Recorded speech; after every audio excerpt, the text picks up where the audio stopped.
lamentablemente, el ataque hacia la persona del Papa se está volviendo, lamentablemente, muy fuerte. Las personas están atacando al Papa. De tal manera que un catedrático del Seminario Mayor de la Diócesis de La Paz ha decidido pronunciarse y dar una respuesta académica.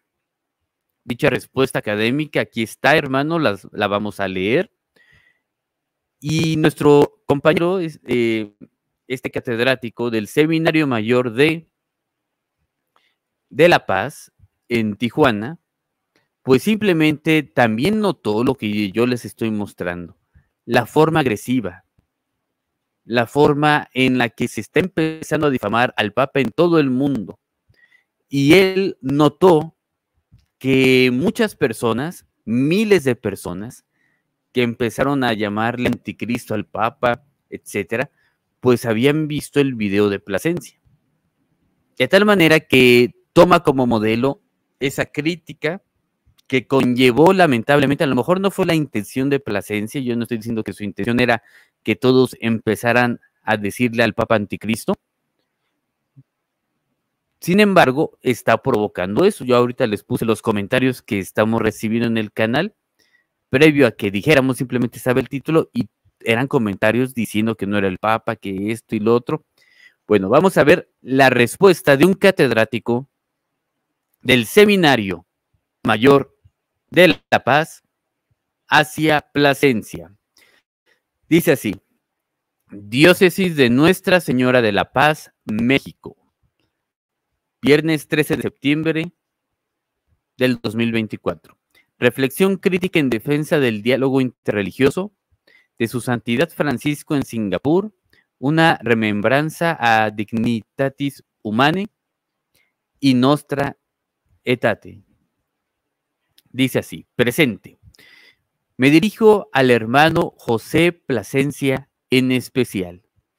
Me dirijo a usted con esta pregunta tan esencial a la hora de abordar la importancia del diálogo interreligioso, hermano.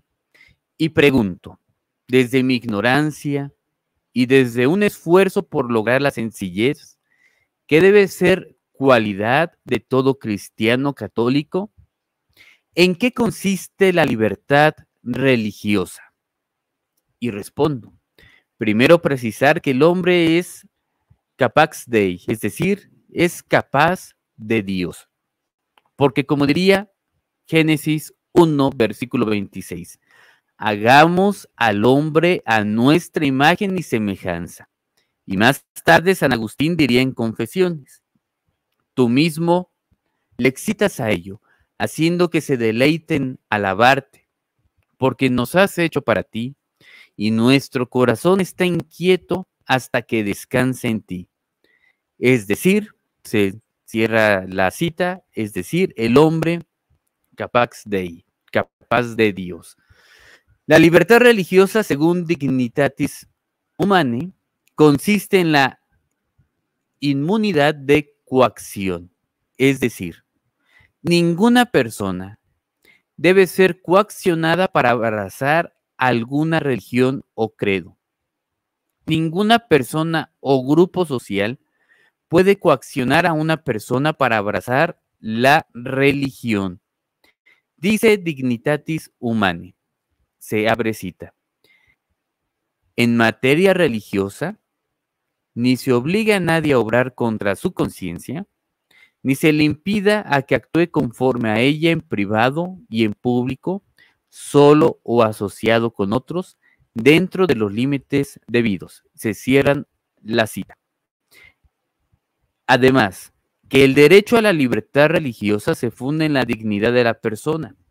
La palabra revelada por Dios y la razón natural nos lo avalan. El derecho de libertad religiosa de la persona humana es de orden jurídico en la sociedad, por tanto, se convierte en un derecho civil. Nos queda claro que la persona en su dignidad está dotada de razón y libre voluntad. Por tanto, hay responsabilidad personal y moral, y esta obliga a la búsqueda de la verdad. Pero es una obligación que solo se logra gozando de libertad psicológica y de inmunidad de coacción externa. Nos dice Dignitatis Humanae. No es una disposición subjetiva a la libertad religiosa, sino que brota de la misma naturaleza de la persona. Ese derecho de inmunidad permanece en aquellas personas que no cumplen la obligación de adherirse a la verdad. El justo orden público no puede ser impedido, recordemos. Continúa esta contestación del académico del Seminario Mayor de la Diócesis de La Paz, contestación a José Plasencia. Hermano José Plasencia,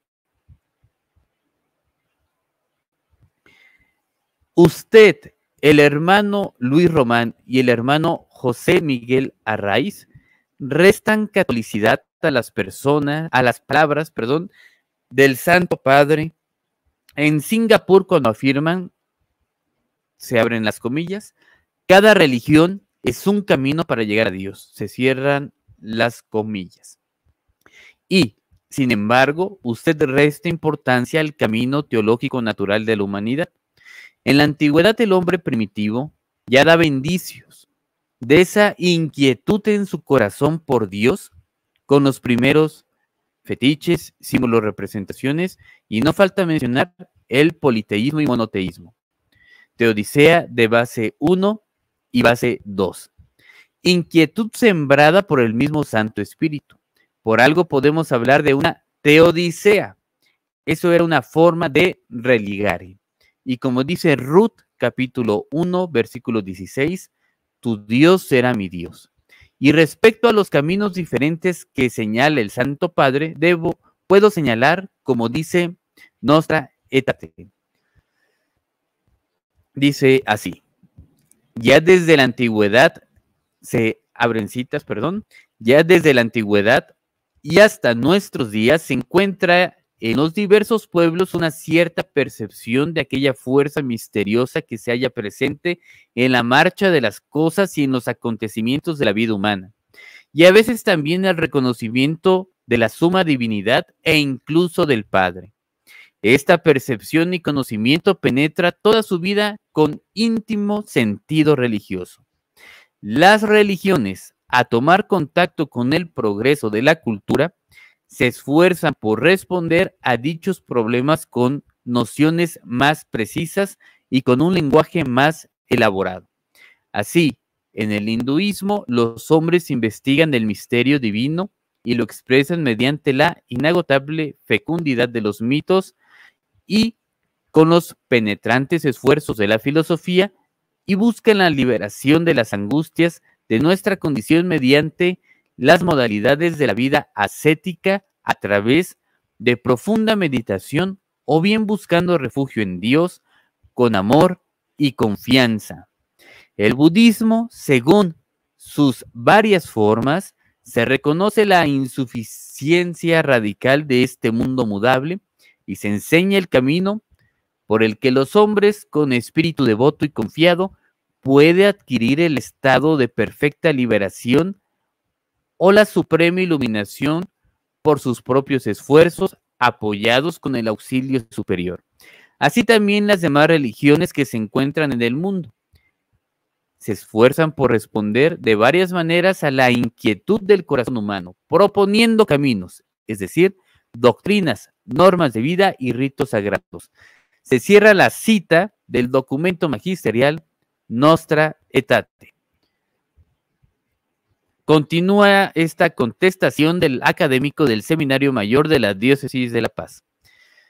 Hermano José Plasencia, si esta inquietud del corazón humano, sembrada por el mismo Dios, no es una necesidad en el alma del hombre, entonces dígame usted qué es. Y señalo con toda veracidad que esa afirmación del Santo Padre no es solo de él, sino que ya se encontraba en la voz de sus predecesores, y el mismo Concilio Vaticano II. Por algo lo muestran estas declaraciones. Y la Iglesia, como dice Nostra Aetate, no puede rechazar nada de lo verdadero y santo que hay en estas religiones. Y además dice, considera con sincero respeto los modelos de obrar y de vivir, los preceptos y doctrinas que por más que discrepen y en mucho de lo que ella profesa y enseña, no pocas veces reflejan un destello de aquella verdad que ilumina a todos los hombres. No venimos aquí tampoco a caer en un falso irenismo y tampoco sería la pretensión del Santo Padre, ya que la misión de la Iglesia es anunciar a Cristo Jesús, el Señor, que es camino, verdad y vida. El bendito, pero sería que la prudencia y caridad pareciera una negligencia, pero no lo es. El diálogo y colaboración con otras religiones, dando testimonio de fe y vida cristiana, promueve los valores espirituales y morales. Como señala Nostra Aetate, que la religión del Islam también adora al único Dios viviente y subsistente, Padre de nuestro Señor Jesucristo. Y sin dejar fuera el hecho que la verdadera religión subsiste en la Iglesia Católica y Apostólica, no lo estamos negando en ningún momento, y a la cual el Señor confió su anuncio, y a todas las gentes, bautizándolas en el nombre del Padre, el Hijo y el Espíritu Santo. Mucho menos el Santo Padre, al moverse desde la no coacción, hay que reconocer que la verdad debe penetrar en las almas desde la libertad y asentimiento personal en materia religiosa, se obra desde la conciencia propia. ¿Acaso estas personas que estuvieron en el diálogo interreligioso no estaban allí desde su propia conciencia y en favor de la religión que profesan? ¿Va a dejar pasar por alto esto, hermano José Plasencia? ¿No obraban acaso en materia religiosa y desde sus credos, desde su propia conciencia, esos hermanos no cristianos? A mí me parece una injuria de su parte hacia estas personas no cristianas. Hermano José, estas comunidades religiosas no cristianas también tienen el derecho de enseñanza y profesión pública de su credo y derecho de inmunidad de coacción externa en materia religiosa. ¿Dónde quedaría la libertad del acto de fe cristiana? Hermano José, es fácil pensar en ecumenismo en un país donde todos somos cristianos, pero cuando se pisa a otro contexto y otro suelo, donde la realidad es bien distinta, donde hay que entrar verdaderamente en diálogo ecuménico e interreligioso, y donde te puede costar la misma vida. Recordemos que hubo un intento de asesinato frustrado del Santo Padre durante su visita. Es entonces cuando aterrizamos y nos damos cuenta lo que es amar a Dios en tierra ajena. Ya vamos comprendiendo la catolicidad de la Iglesia, ¿cierto?